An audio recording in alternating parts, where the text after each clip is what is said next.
संसद का बजट सत्र 22 जुलाई से 12 अगस्त तक चलेगा, जिसमें 2024 के चुनाव के बाद पहला पूर्ण बजट पेश किया जाएगा।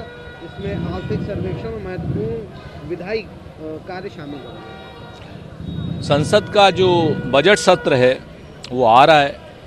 श्री राहुल गांधी जी के नेतृत्व में पूरा इंडिया गठबंधन जनता की बात करेगा, जन की बात करेगा, और पूरे एनडीए गठबंधन नरेंद्र मोदी जी के नेतृत्व में धन की बात करेगा, धन कुबेरों की बात करेगा, धनपतियों की बात करेगा। तो ये लड़ाई स्पष्ट रूप से क्रॉनिक कैपिटलिस्टों और जनता के समर्थकों के बीच की है। हम जनता के मुद्दों को रचनात्मक ढंग से संसद में उठाएंगे। हम बात करेंगे कि महंगाई कम हो, हम बात करेंगे जो 29 लाख पद खाली पड़े हुए हैं वो भरे जाए। हम मणिपुर की महिलाओं के प्रति और मणिपुर राज्य के प्रति जो अत्याचार हो रहा है इसके समाधान की बात करेंगे। नीट के बच्चों को न्याय मिले इसकी बात करेंगे। पेपर लीक ना हो इसकी बात करेंगे। हम बेरोजगारी की समस्या खत्म हो इसकी बात करेंगे। और वो बात करेंगे कि कैसे देश के संसाधनों को क्रॉनिक कैपिटलिस्टों यानी अडानी जी के पास सौंप दिए जाएं। तो ये लड़ाई दो विचारधाराओं के बीच में। आपने मणिपुर की बात करी, लोगों से मुलाकात भी करी। निश्चित तौर पर जननायक हैं श्री राहुल गांधी जी। देश की समस्याएं जानते हैं, देश की समस्याएं जानने के लिए निकलते हैं और उसके बाद उन समस्याओं को उचित फोरम पर उठाने के लिए, संसद में उठाने के लिए कटिबद्ध रहते हैं, प्रतिबद्ध रहते हैं।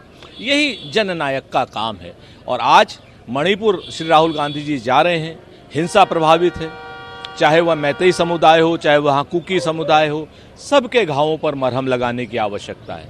भारतीय जनता पार्टी के नेता, मुख्यमंत्री, सब लोग सबके घाव बढ़ा रहे हैं, जवानों के हथियार उग्रवादियों को दे रहे हैं। लेकिन श्री राहुल गांधी जी उन सब लोगों को शांति की अपील कर रहे हैं, उनके शिविरों में जा रहे हैं, उनका खाना देख रहे हैं, दवा का प्रबंध करने की कोशिश कर रहे हैं, जनता को चेताने की कोशिश कर रहे हैं। यही जननायक का काम है। कल राहुल गांधी जी वहाँ जाएंगे। जिसको लेकर उपाध्यक्ष जगदीप धनखड़ ने कांग्रेस सांसद पी चिदम्बरम की इस टिप्पणी पर हमला बोला। उन्होंने कहा कि अंशकलिक लोगों द्वारा तैयार किए गए हैं।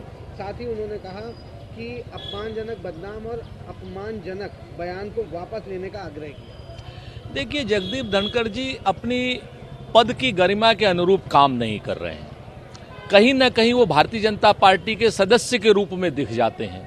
कभी वो कहते हैं मैं एकलव्य हूँ आरएसएस का, कभी कहते हैं मुझे संघ पर गर्व है, और वो कुर्सी पर बैठ करके कहते हैं।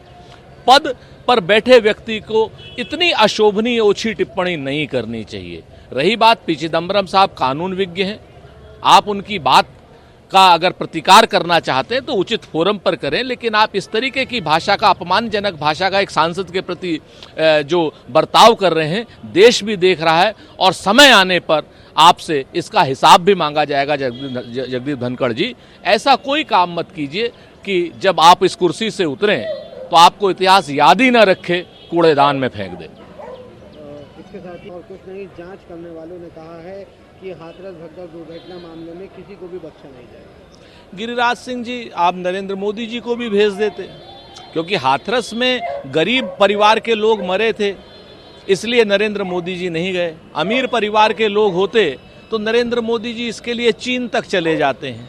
आपको याद होगा कि 2011 में जो हीरा स्मगलर गुजराती जिनके ऊपर आरोप लगे थे हीरे तस्करी के, वो 11 लोग जेल में थे वहाँ चीन में। नरेंद्र मोदी जी वहाँ उनको छुड़ाने चले गए थे। तो अपनी अपनी प्राथमिकताएं गिरिराज सिंह जी। आप धनपतियों को, धन कुबेरों को छुड़ाने के लिए जाते हैं, हम गरीबों के आंसू पोंछने के लिए जाते हैं। तो आपको जो कहना है वो कहिए। हम तो गरीब जनता के साथ उसके न्याय के लिए हमेशा खड़े थे, खड़े हैं, खड़े रहेंगे। राहुल गांधी। एबीपी गंगा, खबर आपकी, जुबान आपकी।